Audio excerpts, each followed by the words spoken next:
You're listening to Maximum Medicine Radio with host Doc Martin. Stay tuned in or call in. You won't want to miss what's happening next. How do you step into your maximum potential?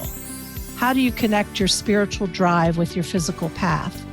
Stick around as Doc Martin takes listeners on a journey through the seen and unseen, the accepted and the unbelievable.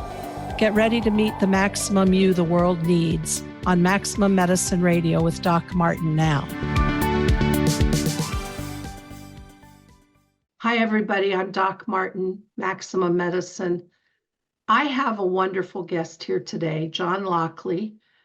This is a South African, and as you can tell, a white boy who, and he'll tell you about it, got led by spirit to study with the Xhosa. Am I saying that right, John? Xhosa, but it's okay. Xhosa. Xhosa. Okay, Xhosa. South Africans. This is a traditional, very separate from whites until apartheid ended in 1994, John? Yes. And so here is someone who studied with the healers of the Xhosa. Is it a tribe or a nation? You could say culture? A nation. Okay. Cultural. And became a certified, respected, recognized elder healer called a sangoma. And John has wisdom for us today, and we're going to talk about that. So I want you to meet John Lockley. He's coming in from Canada, where it's really cold, where he spends part of his time. And Facebook is one of those things with two-edged sword. Sometimes I can't stand it, and other times I end up in places I would have never thought. And I ended up seeing something about John and connected with him, and I want you guys to meet him. John, thank you so much for being here. Thanks, Sharon. Thank you for inviting me. So one of the things that strikes me, and I want you to tell a little bit about your initiation. One of the things that struck me of the similarities, I studied with Alberto Villoldo, who was a medical anthropologist who went to the Peruvian, studied their healing techniques and brought it to the world. And so here was another, well, he's Cuban, but he's still, relatively speaking, a non-indigenous white boy bringing the indigenous wisdom.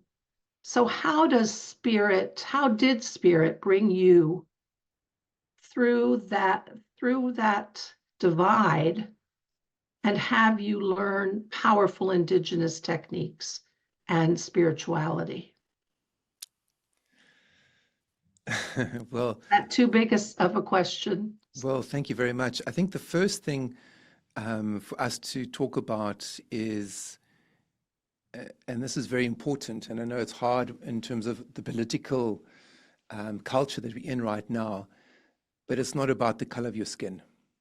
So I want to just say it straight out. It's not about the color of your skin.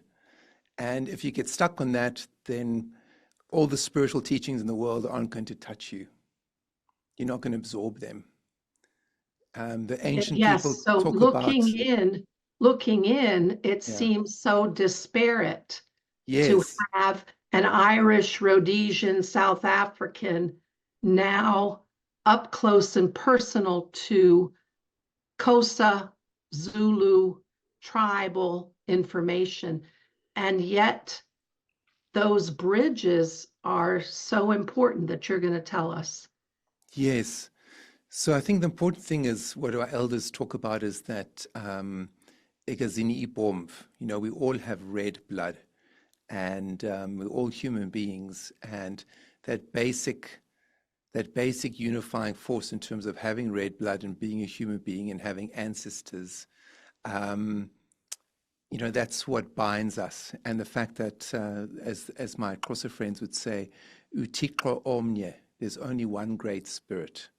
So all of us are children of the one great spirit, and we all get called in different ways. So as my teacher would say, John is called to be a sangoma, and the ancestors and the Great Spirit called John in this particular way.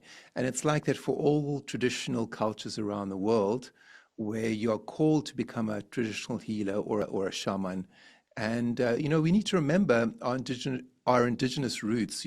I come from a very Celtic background in terms of my mother coming from Dublin, Ireland, and they're very indigenous people. The Irish are very indigenous. My mother, her language was being brought up was English, but also Gaelic, Irish, and and the culture is very indigenous. So when my mom met my teacher, Mam Gwevu, there was a similarity between them. They even have the same shoe size. And my mom used to just share her shoes with my teacher.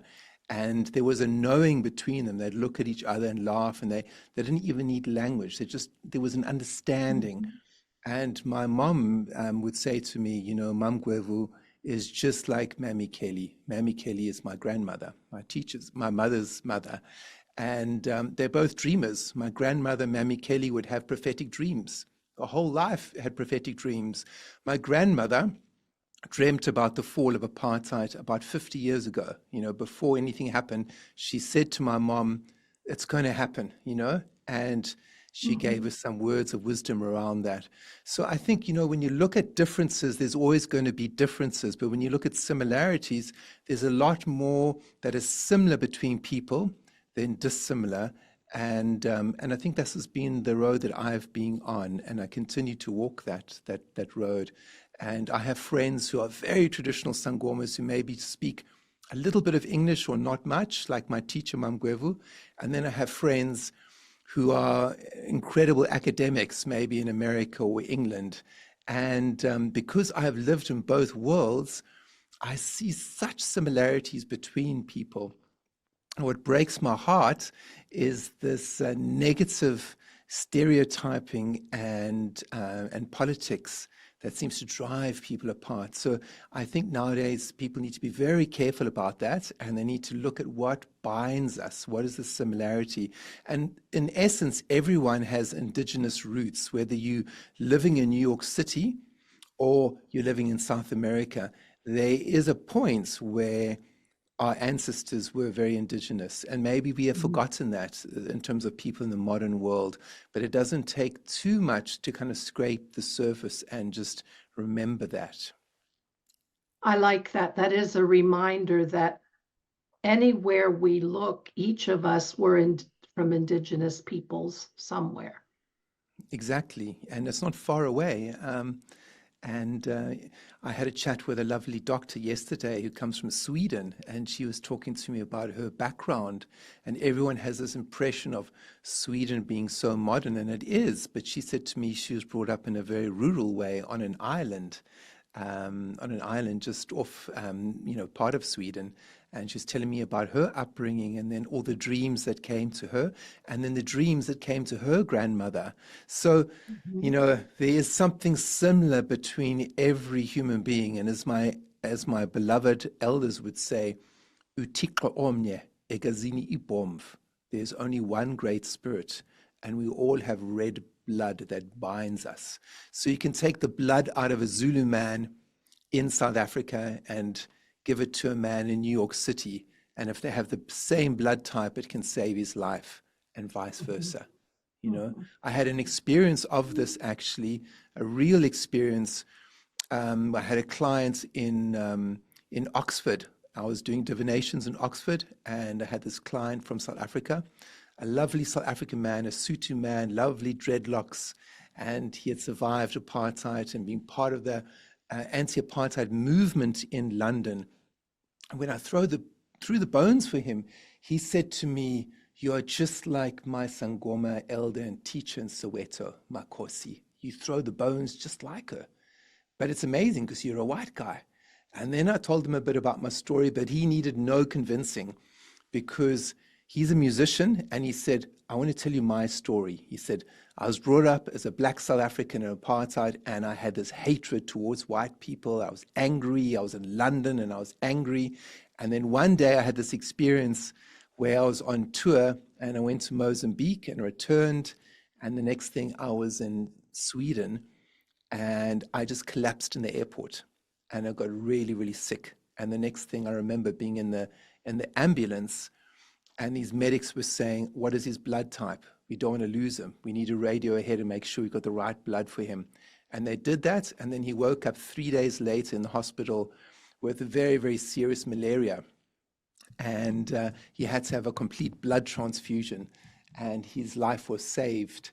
And his sister is a nurse, and his sister made a joke. She said, "You know, Sipho, you're actually a white man now. You know, you look like a black man, but you've got white man blood inside. You're actually a white man." And he was so shocked because of this incredible energy of resistance and hatred that he had, and towards white folks. Mm-hmm. And he said to his sister, "Is that true? Am I really a white man inside?" He says, "That's what all my friends are saying. All my brothers are saying that in the resistance movement." But she said, "Oh, Sipho, we're only joking with you." She said, "Blood is blood. We're only joking with you." But he said, because of that anger he had inside himself, he had to really work with that. And he said it changed his whole outlook towards people, because he realized that his life had been saved by white folks, and this anger had to be directed in a more of a skillful way, he said. And you know, those kinds of recognitions and coming together are really what we need these days. There's so many factions and so many sides, people choosing sides, the us versus them. So I love to think about how that recognition is going to do even better to bridge the gap. Yes, at the end of the day, you know, everyone has choice. You can choose to look at the world and see yourself and others as different, or you can choose to see where we are similar and where there is love. Good. Let's take a quick break. And when we come back, I want to have John tell us more about, I'll put it in my words, how Spirit called him to his current path. So we'll be back in just a minute.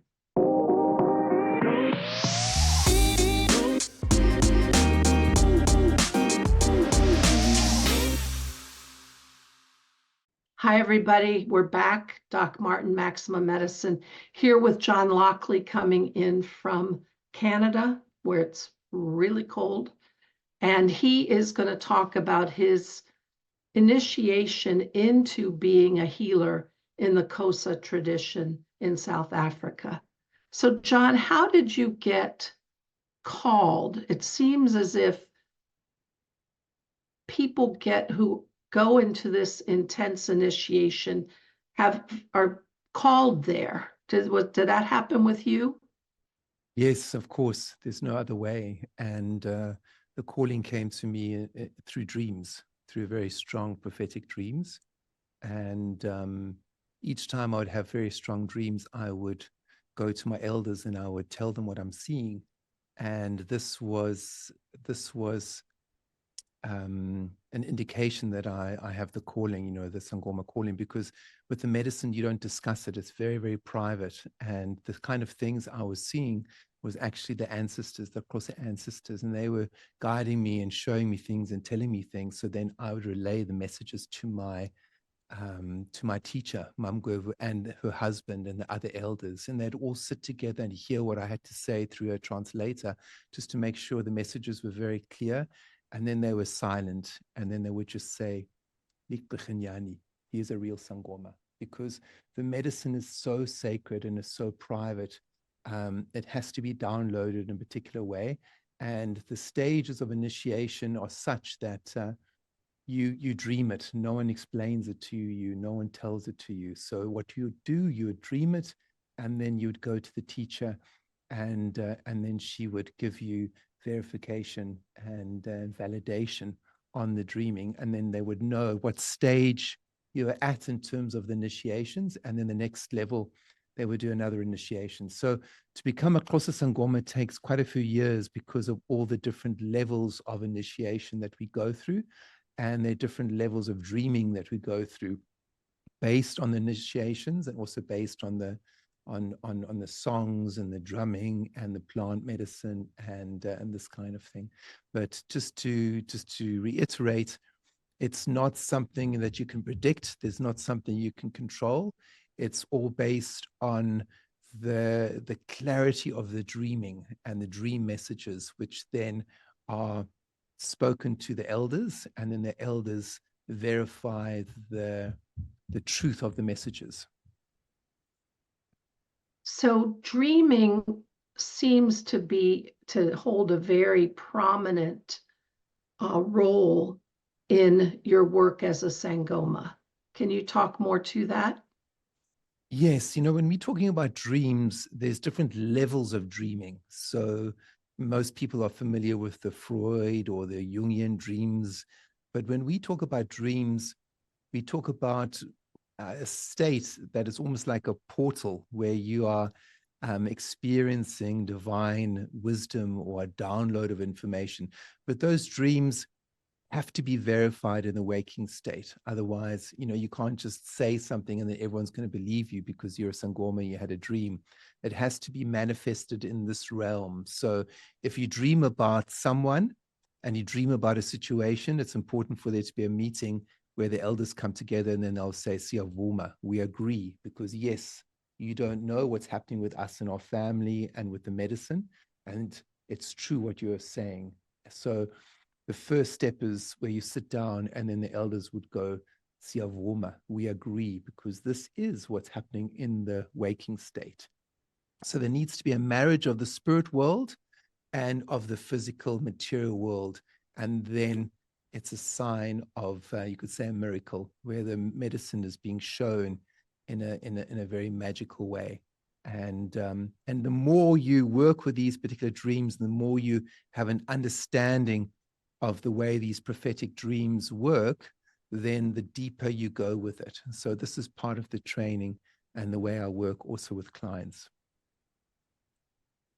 Do you have specific energies or entities that are giving you the messages? Do you end up finding that a lot of your dreams has a key figure teaching you or telling you, or is it more abstract? It's both. So I could get very clear messages coming from a particular direction, or I could get more kind of abstract, kind of more mystical, or like a bit like a riddle. So I get a combination. Now those riddle dreams are often dreams that have to be worked on in terms of, I have meetings with my elders or my traditional friends and we discuss it. And that might indicate that I need to do a ceremony or some more plant work or some ritual work or some trance dancing.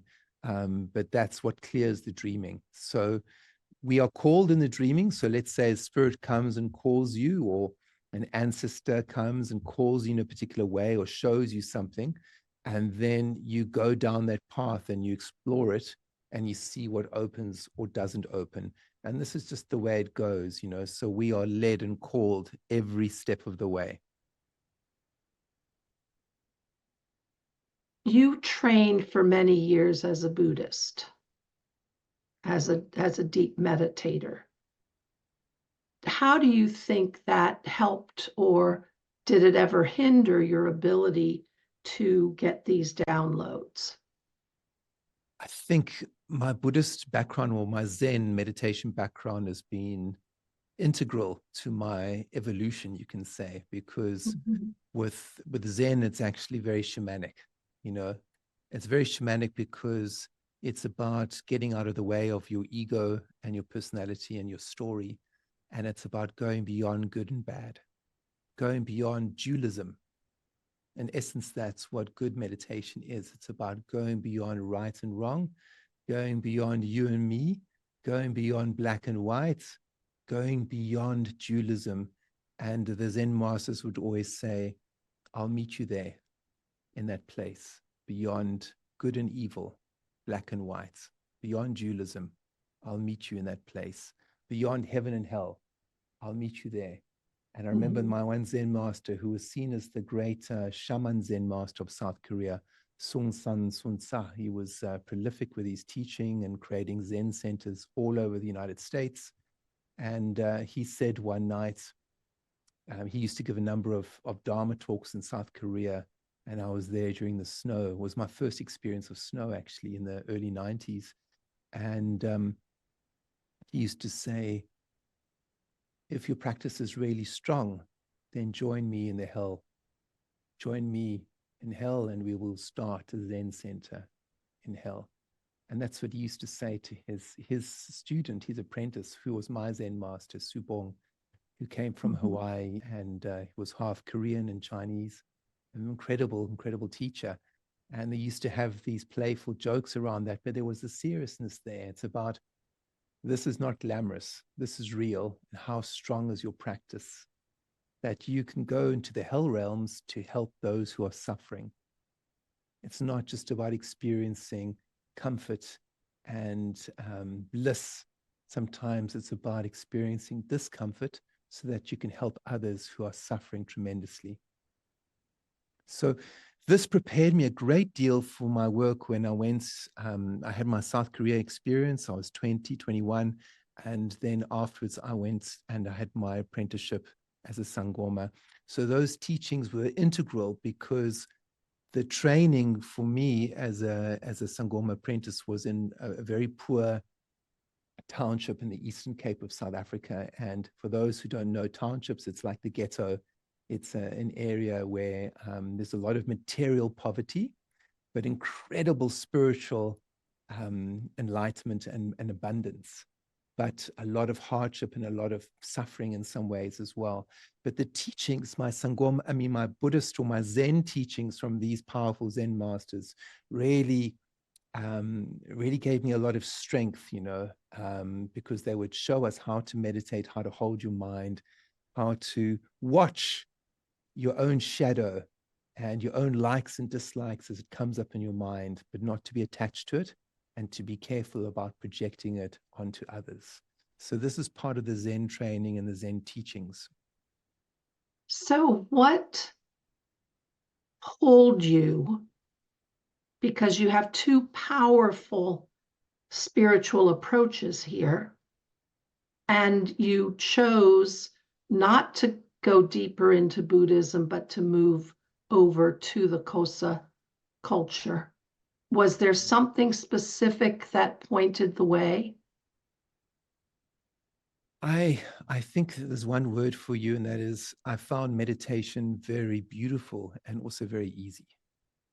And I found being with people and being with conflict very difficult. So I was in this moment in Singapore airport where the Grand Master had an interview with me. It was my last interview with him, with Sun Sa. They all made space for me, and they got me to sit next to him. And he was like this tornado of energy. And he looked at me and he said, join my Zen army, become one of my monks.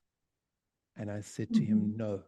In that moment, he pushed me to make a decision, and I said no. And the reason why I said no was because I hadn't had a girlfriend, I hadn't lived a normal life, and I found it very beautiful and blissful, chanting, meditating, and I also found it very easy. And I realized in that moment, for me to progress as a human being, I had to go in the direction of things that sometimes aren't easy, and I had to explore that. So going back to South Africa, getting a girlfriend, and exploring my dreams with this sangoma calling, and voting for Nelson Mandela and supporting a democratic South Africa. This is what I felt in my heart I needed to do. But the Zen master pushed me to make a decision, and that's very important. I was no longer vacillating. And just to be clear, I haven't stopped meditating since I was 18 years old. I still meditate, and I still work with a few Zen teachers. It's such a good practice for today's particularly in today's crazy world. But let's take a short break, and we'll be back in just a minute.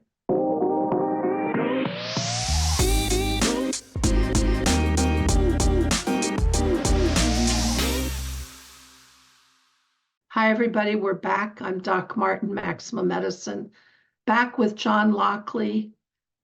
He is an African sangoma, which is a healer, and really about spirit and not just physical biologic healing. And John, tell us about the classes you offer, the walks you offer, you have a lot of beautiful things that people could experience in Africa. Yes. So I offer monthly webinars or ceremonies online through Zoom classes, and also offer one-to-one mentoring sessions online with myself, dealing with dreams and the spiritual process. And then I offer these incredible retreats in South Africa and Botswana, which is about teaching people indigenous African technology. So I teach them about inner tracking and outer tracking. And I do these beautiful dreams and tracking in the Kalahari retreats every year in February and March. And then I also do Leopard Warrior Trails in May in South Africa, which is coming up now. So my dreams and tracking are fully booked because they're about to start in February in Botswana. And then my Leopard Warrior Trails in May, there's still availability. And the focus of these trails and the retreats in Botswana is to teach people how to connect to their soul through these ancient systems, and also how to connect to the plants and the animals around us. So I do the inner tracking work where I teach people how to connect to their ancestors, how to connect to their soul and their own dreams and their own vision for their life. And when I say soul, I mean that part of us that doesn't die, that part of us that moves from one incarnation to the next. And it's very important as a sangoma to help people to connect to that space, their soul, because that is how they connect to their humanity. So it's different, it looks different to your personality or your ego. Your soul has a different quality. So that's part of the teaching. And then the outer tracking is teaching people animal communication, interspecies dialogue, how to follow the tracks of the animals through the sand, and how to learn the language of the animal kingdom.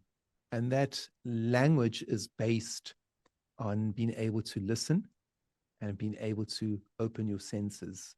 So the first listening that I teach people is how to listen to your own heartbeat, how to feel your own electricity, how to feel your own pulse.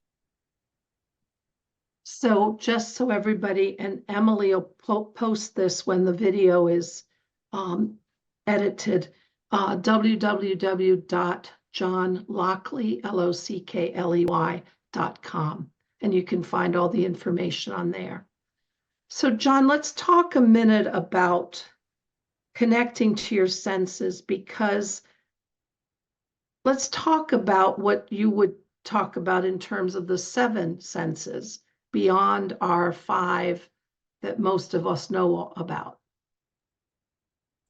So I talk about the 7 senses, and the 5 senses we all know about, and the 6th sense is that sense here of perception, which a lot of meditation and yoga and spiritual traditions will focus on. And that 6th sense is also the sense that a lot of animals operate on, horses, dogs. When you start to getting close to animals, you start to engage with that realm of mental telepathy with animals, which is quite common.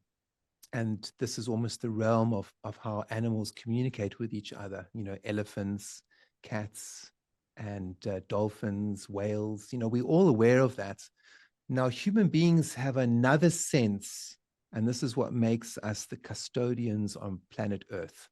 And that 7th sense is what we have, and that's the sense of manifestation. And that's the sense of having a dream, let's say, about a leopard or a wild animal, and then being directed by that spirit, the spirit of that animal, to actually go into the bushveld, find them, and then give them some food, for example, or help them in some ways because of the way we are as human beings. We have 2 hands, 2 legs. We can change our environment because of our hands and because of our anatomy and the way we are, because we are bipedal. We walk upright. There's certain things we can do to change our environments in a positive and negative way. So that power of manifestation is also seen with the power of dreaming. So if you look at our culture and you go back in time, and even if you look at Google, you know, the whole Google as we know it was actually dreamt by one of the founders. There's two founders, and one of them dreamt about having a system of interconnectivity in terms of computers. And it gave him such inspiration, motivation, that he dropped out of Sanford and he went into his garage and his parents' garage, and he had a friend of his, and that's how they started Google, based on a dream. Now, that is showing you the power of the seventh sense, the power of manifestation, of having an idea or a dream or a vision, and then bringing it into the world and changing the physical landscape of the environment around you. The same thing could be said for Albert Einstein. He had these visions, often when he was shaving, and you have these eureka moments where he got to see the answer to a certain mathematical equation he was working on, but also some of these higher philosophies like quantum physics and things like that, that he would see and he would just intuit, and then he would bring it into the waking state in terms of his equations and his creations. So this is what we see as human beings, and in everybody's lives, not just famous people or gifted people, everybody has the ability to dream, and everyone is manipulating and changing the environment wherever they are, in a positive way or in a negative way. And the more we switch on to our own humanity and our own soul and our own spirit, the greater we can be to engage with our environments and our communities, not just human, but also animal, plants, and insect. So one of the things that maybe you can shed some light on, one of the things that happens to a lot of people is they have so much thoughts and ideas. And if we talk chakras, stuff above the heart chakra, tons of energy, tons of things that is being downloaded to them, but then they can't bring it forth in the world. They can't actually create from it. Is there perhaps a basic thing that you might tell somebody to help them be able to bring forth those inspirational energies? Yes, there's a few things. And one of it is people need to ground themselves. So grounding yourselves means to be in your feet. And to be in your feet means to just pay attention to your feet. So you can go for a walk in the forest, like the beautiful forest behind you, or the forest in the Okavango behind me here. And when I say go for a walk, I mean, don't have anything in your ears. Don't have earbuds. Don't have music. Feel your body, listen to your body, and feel your feet. And tune into your feet in a sensitive way, like tune into the land. How does the land feel? You know, like you go to a new place, like here's Okavango, and I go for a walk, and I'm very sensitive about the walk and how the land is communicating with my feet. So as you bring your awareness into your feet while you're walking, and then the next thing is walking upright. So being aware of your spine. Don't walk slouched over like you're on your iPhone, like, don't walk like that. Walk upright, and with your eyes, look at the horizon a little bit up so that your spine is up, and then feel your third eye. And as you walk, walk like you're dancing. Enjoy the walk, walk like you're dancing, and then let the breath go all the way down to your feet, and let your feet be sensitive and feel your feet, feel them. How are they different? What is the land saying to your feet? So when you start walking like that, you start to ground yourself. And if you are feeling very overwhelmed, like many of us are, and so when I'm feeling very overwhelmed and I've been on my computer quite a bit, and I need to connect with my dreams and that sense of spaciousness, that sense of spirit, I go for a walk and I'll breathe in through my nose, and then I'll also breathe out through my mouth, and I'll just feel like my feet going into the ground, and I'll breathe out that static or that discharge of energy or friction that is making me feel overwhelmed. So I'll breathe in to a count of 3 steps, and then I'll breathe out. And again. And I'll walk like that for a few minutes. And then over a while, over a bit of time, I will start to feel that sense of spaciousness again in my spine. So if you're feeling overwhelmed in your head, where else do you feel it? If you're feeling it in your spine, you feel it in your body, then you need to breathe it out. You need to concentrate. And you also need to accept when you're feeling uncomfortable because of being overwhelmed. Just say, oh, I'm feeling overwhelmed. Okay, no problem. Now I need to go for a walk. I need to ground myself. So this grounding is very important. And this is how we get the visions as sangomas, because we do very powerful trance dancing, which is really putting the electricity into the ground. It's really grounding your feet, grounding your feet. And the more we do that, the more our spines open and our third eye opens, and there's a clarity of download and information that comes through. And you also, I think, are saying, it seems assumed, we're talking about being in nature. Yes. I think that's the thing that I see so many people struggle with, that especially if you're in an urban environment, is not taking enough time to literally touch the ground. And I don't mean pavement, but to literally be in nature. And and again, when you said, I was just struck by when you said, take out your earbuds. If you listen, there's a hum and a resonance that you can have with nature if you just literally be present, isn't there? Yes, that's right. And, in an urban environment, let's say in New York City, and I've been to New York, I've worked there a number of times. And when you go to New York or even London, these big cities, or Tokyo, it's another place I've been, there's going to be pockets of green spaces, of parks. And these parks are beautiful. There's beautiful parks in New York. There's beautiful parks in London and Tokyo. And I remember being in Tokyo leading a workshop once, and being in the city, and then also hearing the sound of these cicadas. These cicadas are these beetles that come out in springtime. And it was deafening. And it was so deafening that it got me to walk into the forest, a little park that was there. And nature was everywhere. And nature was also between the cars and the sounds of the trucks, because the cicadas were so loud.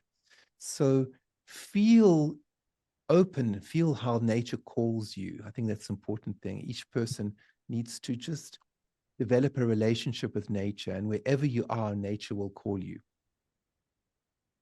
And it will help with the discharge of that excess short-circuiting energy in your field. Yeah, because it's physical. It's not just emotional. It's not just right. psychological. It is a physical thing, and you do need Yeah. to get rid of that static, just like your computer does.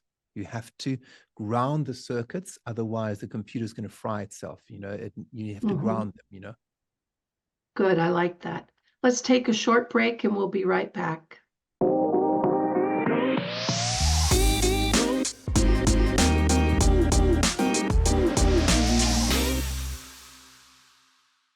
Hi, everybody. We're back. I'm Doc Martin on Maximum Medicine with John Lockley.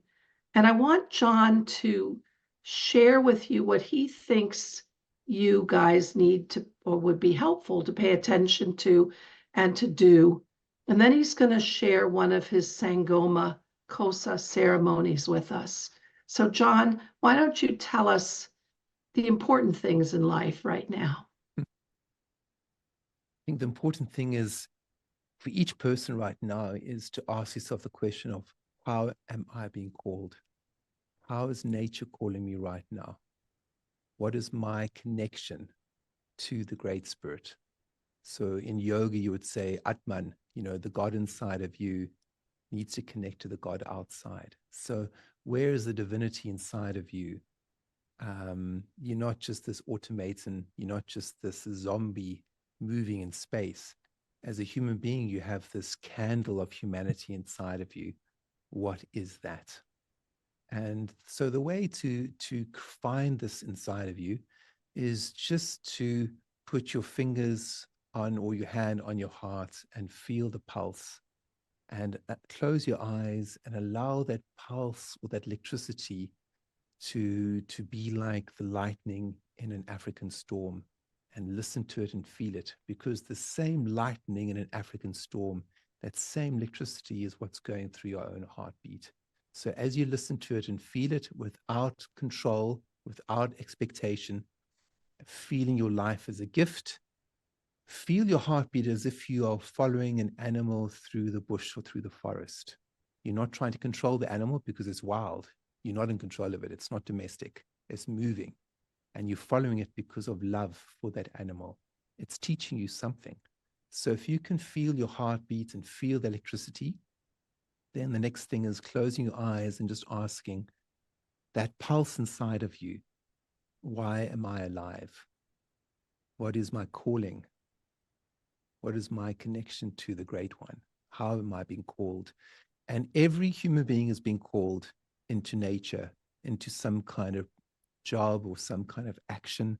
Every human being is being called in some way. It doesn't matter who you are. So the important thing is to find what is that inside of you. And the next thing is to follow your dreams. So write your dreams down, and don't worry if you don't understand them. Don't worry if they're full of emotions, or just write your dreams down, get a dream diary, date the dream, give a heading to the dream, like running from dragons, or running after leopards, or finding a whale, or playing with unicorns, whatever it is. Then become aware of the landscape of your dreaming. Do you dream science fiction? Do you dream about people? Do you dream about animals? Do you dream about the snow, the forest, the mountains, the sea, the desert? What does the landscape of your dreams look like? And then the next thing is, with your dreaming, ask the question, what senses are being engaged when I dream? Can I smell my dreams? Can I taste? Can I touch? Can I hear? Are my dreams colorful, or are they black and white? So these simple things can help open and unlock your dreaming. And the more you pay attention to your dreaming, the more conscious your dreams will become at night, and the more clear they'll become. And then this is going to have a knock-on effect to your waking state, because the more conscious you are about your dreaming, the more conscious and more mindful you're going to be with your waking state. So suddenly, if you're aware of, oh my goodness, I keep having this particular repetitive dream, and now, after listening to this podcast, I realize I should write it out and just listen to it. And then that's how your karma changes, and that's how your destiny opens. It's not through massive big things. It's through these small pockets of eureka moments that you change your karma and your destiny. And as you do that, you also change it for those around you, for your family and your friends. So it's important for each human being to listen to their dreams, not just for you, but for your family, for your community, for the world. So those of you listening, and we're going to move into ceremony right now, but if you pay attention, you can feel the energy transmission. So I invite you to quiet down, and John is going to do a ceremony for us in his Xhosa tradition. So I'm just going to do a little bit of chanting where I'm invoking the ancestors. And when I say ancestors, I mean the wisdom keepers of our humanity, our spirit guides, and those folks on the other side, and also invoking the elemental forces around us. So to start off with, I just want to encourage and invite each of you to listen to your own heartbeat. So you can put your hand on your heart, or what I sometimes do is I just put my hand on the pulse points, just 2 fingers, like we did as medics in the army. We used to just put our 2 fingers and observe our patients. So just see yourself as your own patient that you need to observe out of love, no judgment, and just feel that beautiful pulse inside of you, and see it as a manifestation of nature. The trees around you, you are the same. You are a manifestation of nature in the same way that the tree is, in the same way the chipmunk is and the squirrel. Feel that pulse and breathe into it. And just breathe into it like it's a new friend that you're just becoming acquainted with. So feeling your heartbeat, breathing into it.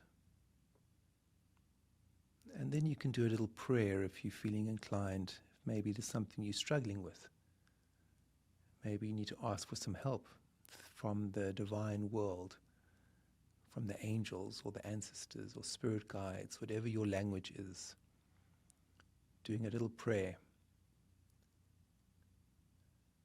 And now I invite you to also welcome in your own ancestors, your mother's people and your father's people, because this is what's keeping you connected to the world. These are your roots. So inviting in your ancestors without judgment, without discrimination, just inviting them in. And now I'll do a little chant.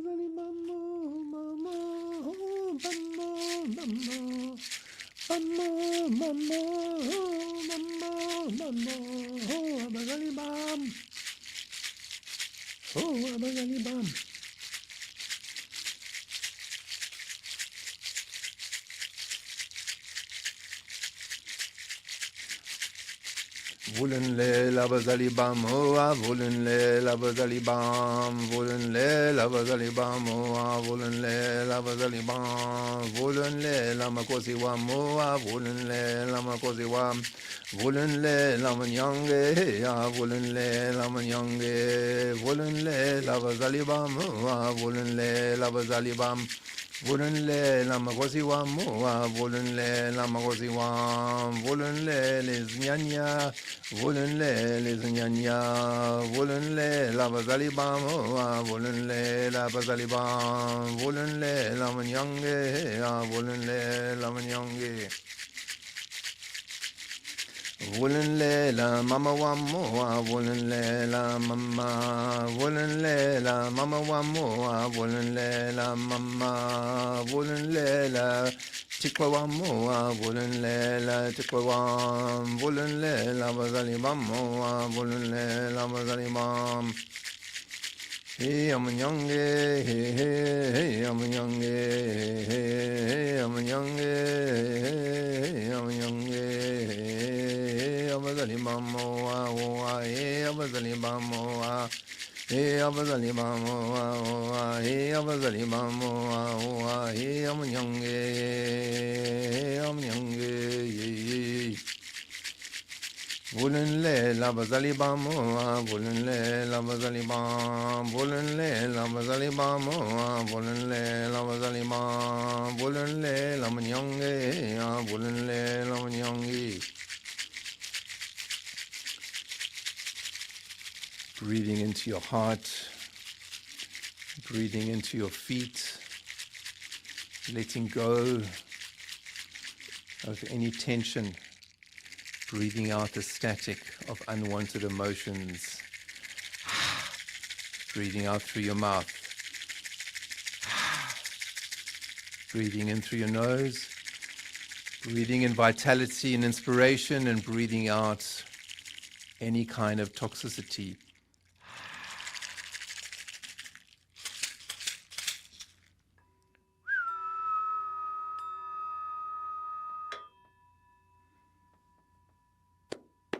Amago amanyange no tiko. Amago amata amago. Volenlela bana badala amago. Siyabolela sithandaza amago. Amakosi amakhulu. So I'm just honoring and praising the great ones in Xhosa and the great spirit and our ancestors.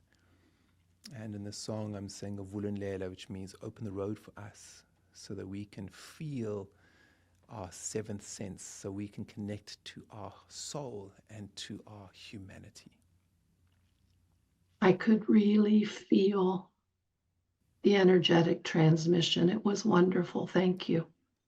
Thank you, Sharon. Thank you. So we're not going to talk a lot here. I want everybody just to know to go to John's website. Incredible teachings.